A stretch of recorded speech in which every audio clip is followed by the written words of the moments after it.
አሰላሙ አለይኩም ወራህመቱላሂ ወበረካቱሁ። ውድና የተከበራችሁ የቻናሌ ቤተሰቦች ሰላም ብያለሁ ሁላችሁንም። ለዚህ ቻናል አዲስ ከሆናችሁ ላይክ፣ ሼር፣ ሰብስክራይብ ማድረጋችሁን አትዘንጉ። ዛሬም እንደወትሮው እንፏረት የተሰኘው ተከታታይ ትረካ ክፍል 5 ይቀጥላል። ፋጡማ ለሀሊማ ጥላትሽን በቅድሚያ የምትበቀዩ ያንቺን ስኬት በማሳየት ነው ብላት ነበረ። ሀሊማም በራስ ተነሳሽነት ውጤቷ ቢስተካከልም በይበልጥ ሞራል የሆናት ግን የፋጡማ ምክር ነበረ። ስለዚህ ልደውልላት ካነሳችልኝ ነገ እንደምመጣ ልንገራት ብላ አሰበች። ሀሊማ ወደ ፋጡማ ጋር ደወለች። ይጠራል ግን አይነሳም። በድጋሚ ደወለች። በሁለተኛው ተነሳ። ፋጡማ በጣም በተዳከመ ድምፅ ሄሎ ሄሎ አለቻት። ሄሎ አክስቴ፣ አሰላሙ አሌይኩም። ቀሰቀስኩሽ እንዴ? አይ ልጄ አልተኛሁም። ሀሊማ እሺ አክስቴ፣ ነገ እመጣለሁ ልንገርሽ ብዬ ነው። እሺ አለቻት። እሺ ቻው አክስቴ ብላ ስልኩን ዘጋችው። ብዙም ሳትቆይ ሀሊማ እንቅልፍ ወሰዳት። እንደማይነጋ የለምና ነጋ።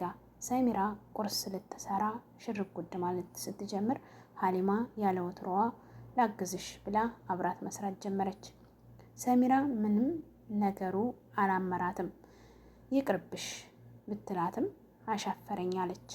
ለሀሊማ እንዲህ እንድታደርግ የነገረቻት ፋጡማ ነች። ጥሩ ሁኝላትና ህሊናዋ እንዲወቅሳት አድርጊያት ብላት ነበረ። እሷም የተባለችውን እያደረገች ነው። ቁርሱ ሲደርስ ሀሊማ አቀራረበች። ሁሉም አብረው በሉ። ከድር ወደ ስራው ሊሄድ ሲነሳ ሀሊማ እናቷ እንደምታደርገው የሚለብሰውን ልብስ አዘጋጀችለት። ሰሚራ በሁኔታው ብትቃናም ምንም አላለችም ነበር። ከድር ሀሊማን ሲያያት የመልኳ መመሳሰል፣ ሁኔታዋ፣ ሁሉ ነገሯ ዘይነባን አስታወሰው። ሆዱ ተላወሰ። በድንገት አለቀሰ። ሀሊማ ይህንን ስታይ ደስ አላት። አላማዋ ይሄ ስለሆነ እንዳላየ ሁና ወጣች። ክፍሏ ገብታ ልብሷን ቀያይራ ወጣች። ሀሊማ ቀጥታ ወደ ትምህርት ቤት ነበር የሄደችው። ትምህርት ቤት እንደደረሰች መምህራኖቹ አልመጡም ነበር። ሁሉም ተማሪ ተሰብስቦ እየጠበቃቸው ነው። ከተወሰነ ደቂቃ በኋላ መምህራን መምጣት ጀመሩ። ሁሉም ተማሪ በየክፍሉ እንዲገባ ተደረገ። ሀሊማ እንደወትሮዋ ብቻዋን ናት። እሷም ወደ ክፍሏ ገባች። ትምህርት ቤቱ ላይ ከፍተኛ ውጤት ታምጣለች ተብላ የምትጠበቀው ሀናን የምትባል ልጅ ብቻ ነች ከአባቷ ጋር የመጣችው። ሀናን የነ ሀሊማ ክፍል ተማሪ ነች። ውጤት መስጠት ተጀምሯል። እንዴት ተጠበቀው ሀናን 91.9 አመጣች። ሁሉም አጨበጨቡ። እነ ሀሊማ ክፍል ለሁሉም ተሰጥቶ አለቀ። ከሀሊማ ውጭ አስተማሪው ሀሊማን በደንብ አያውቃትም። ሁሉም ካለቀ በኋላ የኔስ ውጤት ብላ አስተማሪውን ጠየቀችው። አልደረሰኝም፣ ለወደቁ ተማሪዎች አዳራሽ ነው የሚሰጠው አላት። ሀሊማም በጣም ደነገጠች። የአክስቷን ምክር አስታወሰች። እየደበራት ወደ አዳራሹ ሄደች። ሁሉም ክፍል ተሰጥቶት ካለቀ በኋላ ሁሉም ተማሪ ወደ አዳራሽ እንዲገባ ተደረገ። ከትንሽ ደቂቃዎች ቆይታ በኋላ የትምህርት ቤቱ አስተዳደር ንግግር ማድረግ ጀመረ። በዛሬው ቀን የልፋታችሁን ውጤት ያገኛችሁበት ቀን ነው። አብዛኛዎቹ እንዳለፋችሁ ይታወቃል። ለሚቀጥለው ከዚህ የተሻለ እንደምታመጡ ተስፋ እናደርጋለን። የወደቃችሁ ተማሪዎች በዚህ ውጤት ተምራችሁ ለሚቀጥለው ዓመት በቁርጠኝነት ሰርታችሁ አሪፍ ውጤት ለማምጣት ሞክሩ። ዛሬ ከዚህ እንድትሰበሰቡ ያደረጓችሁ በጣም የሚገርም ነገር ስላጋጠመን ነው። አስተማሪዎቹ አናውቃትም ስላሉ በግሏ ክፍል ውስጥ እንዲሰጣት ስላልፈለግን እና እኛም ቢሆን ተማሪዋን ማወቅ ስለፈለግን እዚህ መድረክ ላይ መታ ውጤቷን እንድትቀበል ብለን ነው ብለው የተማሪዋን ስም ለመናገር ጉሮሯቸውን ሲጠራርጉ መብራት ሄዴ። የተወሰነ ሰዓት ጠብቀው ጄኔሬተር ተገጥሞ በድጋሚ ለመናገር ጉሮሮን ጠራርጎ መናገር ጀመረ። እሺ እባካችሁ አንዴ ጆሯችሁን ስጡኝ። አዳራሹ በዝምታ ተዋጠ። ሀሊማ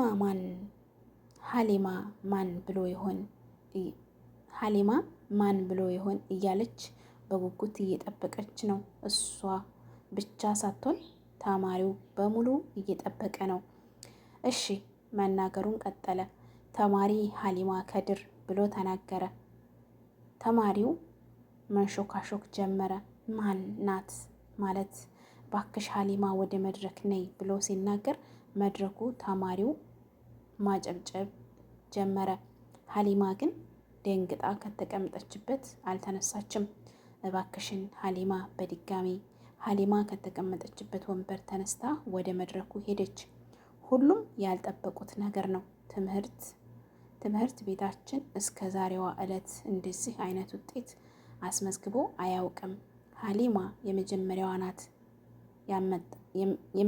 ናት። ያመጣችው ነጥብ 99.9። ሁሉም ተማሪ ተነስቶ አጨበጨበላት። ከሀናን ውጭ ሁሉም ተደስቷል። ትምህርት ቤቱ ያዘጋጅላትን ሽልማት ተቀብላ ከመድረክ ላይ ወረደች። አስተማሪዎቿ እየመጡ ይስሟታል። ሀሊማ ከትምህርት ቤቱ ወጥታ ፋጡማ ጋር እስክትሄድ በጣም ቸኩላለች። ሁሉም ተማሪ ወደ ቤቱ ሲሄድ የትምህርት ቤቱ አስተዳደር ሀሊማን ወደ ቢሮ እንድትመጣ አድርጎ አድናቆቱን ገለጸላት።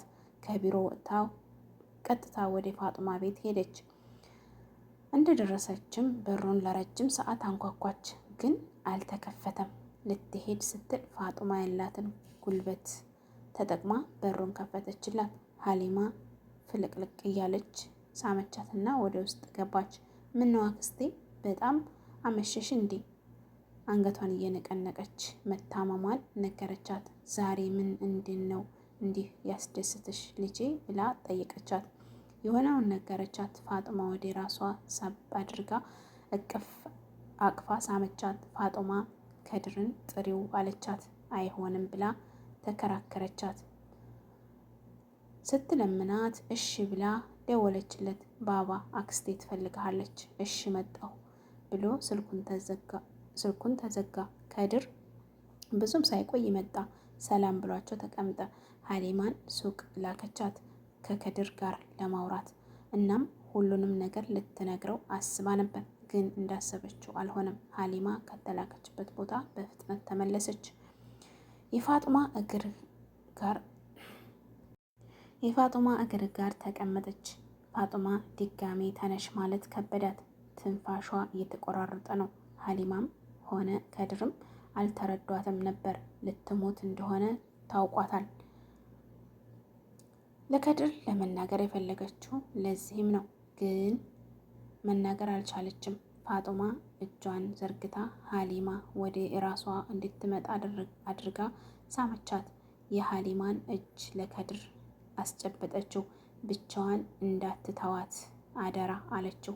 አክስቴ ለምንድን ነው እንደዚህ የምትዩ? የተነጋገርነውስ ነገር አክስቴ።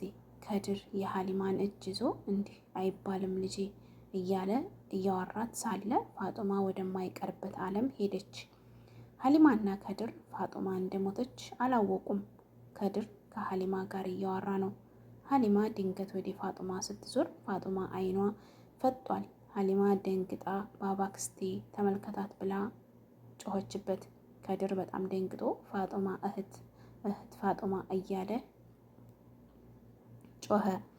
ፋጡማ ግን እስከ መጨረሻዋ አሸልባለች። ከድር አይኗን ገርበብ አድርጎላት ሀሊማ ባባ ምን እያደረክ ነው ልጄ? አይዞሽ እኔ ከጎንሽ አለሁ። ምን እያልከኝ ነው? አክስትሽን ድጋሚ አታገኛትም? ሞታለች አላት። ሀሊማ የሰማችውን መቋቋም አቃታት። ራሷን ስታ ወደቀች። ከድር የሚያደርገው ነገር ግራ ገባው። በአንድ በኩል የፋጡማ ሬሳ አለ፣ በሌላ በኩል ልጁ ራሷን ስታ ወድቃለች። ሰሚራ ጋር ደውሎ እንድትረዳው ጠየቃት። ግን እንዴ እድል ሆኖ ሰሚራ የፋጡማን ቤት አታውቀውም። በምልክት እንደምትመጣ ነገራት። ሰሚራም ታክሲ ተልኮላት ከከድር ጋር እየተደዋወለች በምልክት ደረሰች። ከድር ከቤት ወጥቶ ተቀበላት። አንድ ላይ ወደ ቤት ገቡ። ሀሊማ ልትነቃ ስላልቻለች ከድር አቅፎ ወደ ሐኪም ቤት ይዟት ሄዴ። ሰሚራ ከፋጡማ ጋር ብቻዋን ነች። በጣም ፈርታለች። ልትቀርባት አልቻለችም። ፋጡማ የቀረ ዘመድ የላትም። ሰሚራ ለጥቂት ጊዜ ተረጋግታ አስባ አንድ ሀሳብ መጣላት። የፋጡማ ጎረቤቶች ጋር ሂዳ መናገር። ወዲያው ከቤቱ ወጥታ ለተወሰነ ሰው ተናገረች። የሰፈሩ ሰው ተባብሮ ድንኳን ተደኮኖ ሬሳዋንም እንዲከፈን ተደረገ። ሁሉም ነገር ቦታ እየያዘ ነው። በዚህ መሀል ግን ሰሚራ እንደዛ። ውድ ቤተሰቦቼ ቀጣውን አቀርባለሁ። ሰላም ሁኑልኝ እስከዛው።